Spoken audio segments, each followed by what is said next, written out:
Vous écoutez Inky et Pete se livrent, le podcast lecture qui donne vie et voix aux premiers mots d'un livre et vous donne envie de découvrir les suivants. Ou pas. En ce moment, c'est l'été, et je vous emmène en voyage au cœur de l'imaginaire grâce aux éditions 1115, agence de voyage littéraire, et plus particulièrement grâce à leur collection de nouvelles, la collection Chronopage. Pour ce nouveau voyage, je vous emmène sur des terres sacrées où un petit agneau fait couler beaucoup de sang, avec les premiers mots de « Un zélote s'en allait au bois », écrit par Anaïs Hector.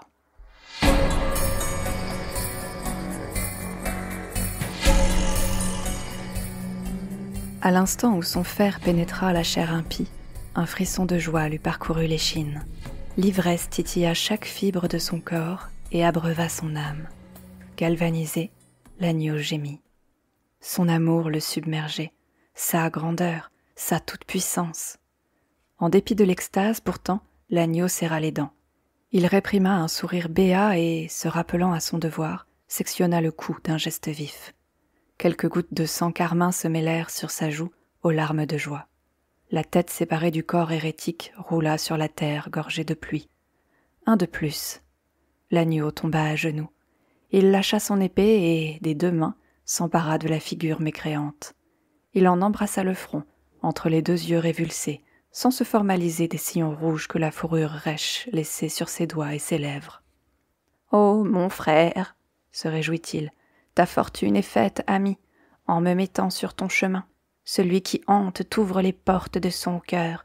Béni soit ce jour, car il t'aura permis de rejoindre notre maître. » Puis, pressant le visage contre sa poitrine, il pleura franchement. Qu'il lui tardait, lui aussi, de rejoindre ses bras, son étreinte, ses cauchemars éternels. Mais l'agneau n'en était pas digne, pas encore. Il lui restait tant à faire, tant à découvrir, tant de brebis auxquelles apporter la rédemption. La mission qu'il lui avait confiée ne saurait tolérer le moindre égarement. Tout un monde à abreuver de son affection. Alors, d'un revers de manche, il épongea ses émotions avant de se redresser. Le berger inspecta une dernière fois le visage de celui qui fut son ennemi. Le museau triangulaire, les longues oreilles, les incisives débordant de la bouche entr'ouverte, puis le déposa sur le sol avec douceur, en compagnie de ceux de ses camarades infidèles. Leur pelage, soûl d'averse et de sang, avait la désolation d'un ciel d'hiver. L'agneau recula. Il renifla à nouveau, puis se secoua. Paupières fermées, il se pourlécha les babines avant de susurrer avec ferveur. « Knarg, lasgorg, cloulart, fell » Sa voix emprunta le ton caverneux qu'il n'adoptait que lors de la prière. Un ton si grave, si haché, que l'agneau imaginait parfois celui qui hante, ou bien l'un de ses divins lieutenants, s'exprimer à sa place. Un doux parfum de soufre précéda l'apparition du pentacle. Embrasant l'herbe mouillée, celui-ci s'esquissa tout autour des têtes offertes. Les poils blancs du dernier tombé frissonnèrent lorsque les premiers tentacules écarlates émergèrent des arcanes. À nouveau, la dévotion autant que la tendresse gonflèrent la poitrine de l'agneau qui, engoncé dans sa livrée de prédicateur, bêla malgré lui. Un filet de sueur ruisselant de son front à son museau. Le regard voilé par les larmes, il se crispa, tandis que deux pseudopodes veinés de foudre tâtaient l'oblation, circonspects. Un court instant, l'agneau redouta la colère de son dieu. Ne méritait-il pas mieux, après tout ? 4 cervelles, était-ce là un présent digne de son plus fidèle berger ? De pitoyables soldats, hérétiques perdus, hagards.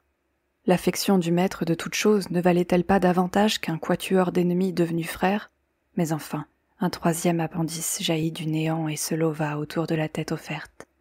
Il se tendit et disparut à nouveau dans sa dimension parfaite, emportant avec lui le pentacle et son amour. L'agneau inspira, incapable de museler le sourire qui tiraillait ses lèvres. « Ah !» songeait-il. Chaque créature touchée par la grâce de celui qui hante était une victoire sur l'impiété, sur la guerre, sur la colère. Oui, un beau jour, ces appendices accueilleraient 1 million de millions d'âmes. Alors le monde connaîtrait la paix véritable. L'agneau ferma les paupières. « Sa tendresse chassera les ténèbres, exulta-t-il, et ses cauchemars nous apporteront le repos véritable. » Son serment renouvelé, l'agneau ramassa son arme. D'un mouvement habitué, il la débarrassa des impuretés qui la profanaient, puis rengaina. Sa peau le tiraillait encore d'excitation. Il inspira. Déjà le parfum de celui qui hante avait disparu. Ne restait plus que l'arôme familier du sous-bois, de ses champignons et de son écorce humide.